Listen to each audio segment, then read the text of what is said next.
is always searching for a way to survive. There is always some dire tribulation with which we must contend.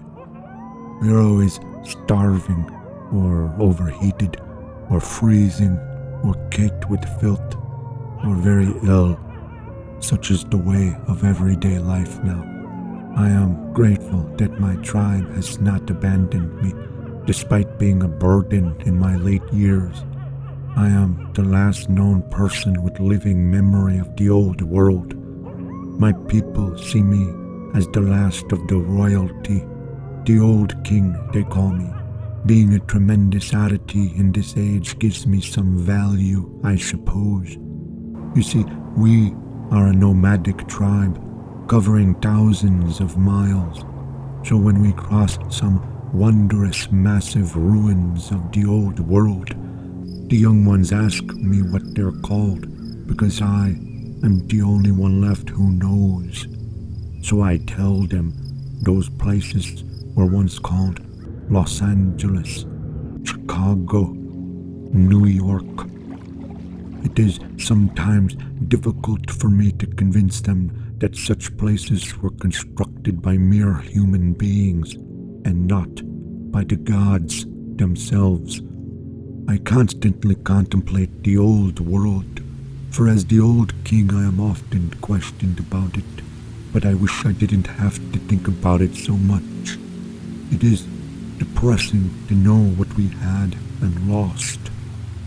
What's more depressing than losing it, I think, is that we didn't appreciate it while we had it. People don't even understand that life is difficult now because this world is all they've ever known.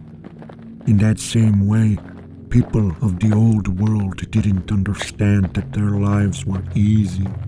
Only those who have lived in both worlds can truly comprehend. There's a sweet little girl who sometimes manages to catch a cockroach for me to help keep my hunger pains at bay. But long ago a cockroach would have brought alarm. In the old world, I could have had a hot pizza rushed to me on demand, or I could have gone to the grocery store and bought enough provisions to last for months, stored in my refrigerator to be eaten at my convenience. My tribe cannot fathom such ease, so how could I explain to a little girl who eats cockroaches the meaning of an obesity epidemic? A pregnant woman walked along my side for 2 days, her feet wrapped in tatters, but she thought nothing of it. Long ago, she would have used a car to drive the same distance in under an hour while listening to music and drinking a latte. I tried to explain road rage to her, but she couldn't understand it. How could she? She had never moved faster than her legs could carry her, so how could she comprehend being enraged over losing a few seconds during a commute? We always watch for places where we can wash ourselves. When we do find some such oasis, the water turns black with the grime from our bodies. If I manage to get enough filth off, I can feel the air on my skin again. That is the new luxury. My tribe knows no other way. How can I make them understand that people once took hot showers every day with soaps that smelled like fields of flowers? The new world is fraught with danger, so much different than the old. Long ago, it was very safe as we demanded it to be. It was so safe that we invented imitations of danger to safely explore, called video games. Such virtual worlds provided many of us with the things our lives often lacked: excitement, exploration, triumph, the feeling of being special or needed, all from within the total safety of our comfortable, climate-controlled homes. And when we left those havens called home, and went into the wider haven called the world. We took our entertainment with us. Brilliant devices kept us perpetually connected to our music and videos and movies on demand wherever we went. Most of us had no idea how such devices worked, but we relied on them nonetheless. Whenever I'm asked about the old world, which is unfortunately often, people inevitably express how wonderful and happy everyone must have been back then. They have difficulty believing me when I tell them that we weren't happy. People of the old world were always dissatisfied, always striving for more, always wanting more, always complaining, always unhappy with what was happening around them, no matter how unique and brilliant their lives were amidst the long dark of human history. People of the old world never knew when they were satiated. But how could that be? My tribe always asks. It seems like the people of the old world lived like royalty. And it is true that even the poorest of us lived better than this old king. It's how they understood life to be. I tell my tribe that just as you can become acclimated to the bad, so too can you become acclimated to the good, so that you can no longer even recognize it for what it is, let alone appreciate it. But how could people with so few problems be so very angry and unhappy? Maybe part of it was that our problems were so trivial, our goals so centered on having more of everything, that jealousy precipitated obsession with the special privileges we thought each other had. Blind were we to our own advantages, while keenly aware of everyone else's, and quick to rebuke them. Our sense of entitlement demanded that the world cater to us. And rather than achieve parity by building each other up, we were taught to attain it by tearing each other down. We were so envious, so narcissistic, the beneficiaries, the selfies, obsessed with seeing ourselves in everything. The world was our mirror. Rarely could we even take a picture of a beautiful place anymore unless we were standing in front of it.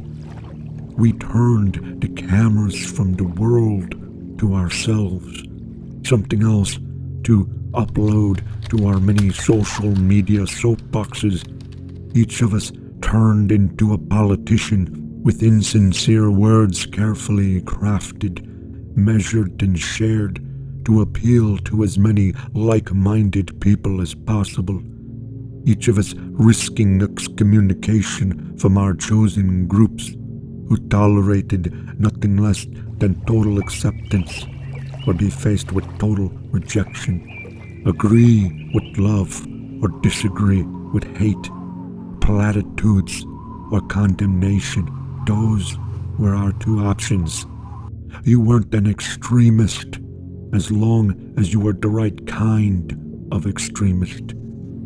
Though there were no tribes like there are today, the old world had much more tribalism. Rather than happily sharing our differences, we turned our differences into exclusive clubs and became preoccupied with your type, concerned with your labels, regardless of whether those labels were proudly claimed or imposed with shame. Some of us valued unfettered personal freedom, while others valued strident authoritarian conformity. But by far the worst of us were those hypocrites who demanded freedom for themselves, but conformity for others. I watched the erosion of the gray throughout the culture wars. Everything was alarmist. United we stand, divided we fall. I remember hearing that when I was very young. Yet each news story back then was designed to stigmatize, designed to divide rather than unite. So I wondered if we wanted to fall. Why would we want that unless we didn't know what falling entailed? Did we not realize how high we had climbed? No, I don't think we did realize. Crime, murder, sexual assault, it had all declined dramatically, yet we were led to believe that we were in constant danger, that rape was inevitable. Even our wars were tiny compared to what they once were, and the diseases that threatened our existence were conquered by science people didn't believe in because they didn't understand it, even as it saved their very lives. Our media focused mainly on the bad because that is what people flocked to see, so the world was made to seem bad. What did we expect would happen when female was pitted against male, black against white, gay against straight, religious against religious against secular? Such ages-old conflicts were far worse throughout history, but we were made to believe that even after our great strides toward progress, that injustice was more rampant than ever. Fear was a powerful tool in the desperate rat race to remain relevant. The world was getting better, but our fears were getting worse. That was our paradoxical existence, for an animal is dangerous when it is afraid. So alas, our fears became a self-fulfilling prophecy of self-hatred and eventually self-destruction, always pushing the pendulum further to the left and then further to the right, never letting it come to rest in the middle where we could find balance and harmony at last. We value each other now that we are rare, regardless of our demographics. I value everyone I see, knowing what was lost. People of the New World know nothing of the selfies besides what I tell them, because that was a digital world lost to the ether of a place without a power grid. Even the evidence of its existence is difficult to find now. It was a wonderful place, its wonder matched only by its misuse, and how taken for granted it was. My elucidations of the old world are always cautionary.